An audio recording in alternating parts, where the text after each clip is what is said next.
how does a religion that's founded on love, how does it transform into an engine of empire? It's a huge question. Yeah, And it forces you to look at history in a completely different way. absolutely. Here are the most game-changing essential insights from Constantine's Sword by James Carroll. This is wisdom that could really transform how you think about faith and power. It's such a critical exploration. Carroll isn't just, listing dates. He's showing how stories, how narratives shape reality. And he makes this really stark point right at the beginning. He does. He argues that for 2,000 years, so much persecution was carried out by people who genuinely believed they were doing God's work. Which brings us right to our first major insight, the weaponization of symbols.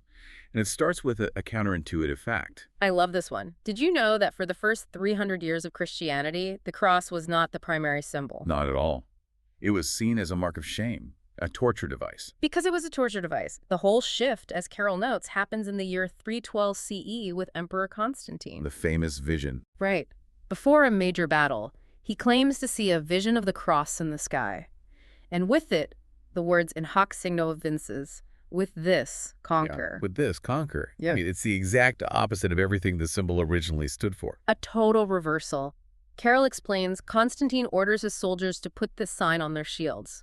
Suddenly, the symbol of redemptive suffering becomes an imperial sword. So the religion of the persecuted becomes the religion of the conquerors. And that leads directly to the second insight, the reframing of who's to blame.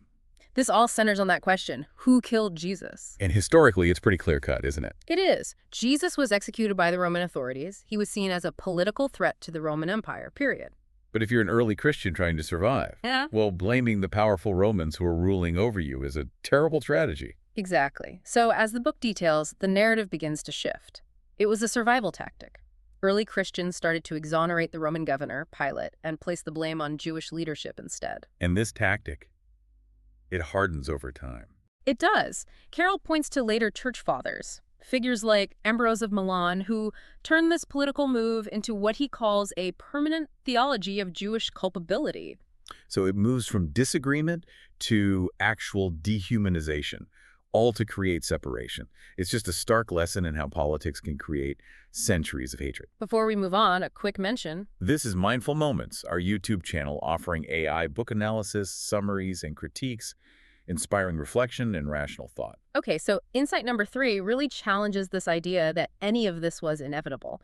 Carroll introduces the concept of missed turning points. And this focuses on a really interesting figure, a 12th century theologian named Pierre Abelard. Abelard. Abelard is fascinating.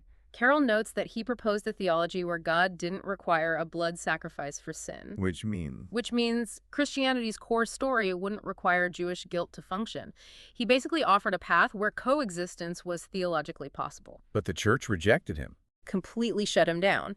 And the lesson there is that institutions will often choose to protect their existing power structures over correcting their moral course. The hatred wasn't destiny, it was a choice. And that choice has consequences, which brings us to the final and maybe the most urgent insight, the idea of enabling conditions. Carroll brings up the 1943 roundup of Jews in Rome, happening just blocks from the Vatican walls, and the infamous silence of Pope Pius XII. Now, we have to be very precise about Carroll's argument here. Extremely. He is not saying the church was the same as the Nazi regime. He is not saying that they caused the Holocaust directly. Right. He's not saying they pulled the trigger. No. His argument is that centuries of the theology we've been discussing, this Jew hatred, it acted like dry tinder piled up over generations. The Nazis were the ones who lit the match, but the church had provided the cultural foundation that made the unthinkable become thinkable. That distinction is so important. It's the difference between direct violence and creating the conditions that enable it. And it forces you to ask, what conditions are we ignoring today? Exactly. It's the difference between theological disagreement, which can be healthy, and dehumanization, which is always a weapon. Start with our 5-minute essential insights, then dive into the in-depth analysis. Next, the summary, ending with the comprehensive critique. Discover genre-based book podcasts at Mindful Moments. Subscribe and nourish your mind on the go.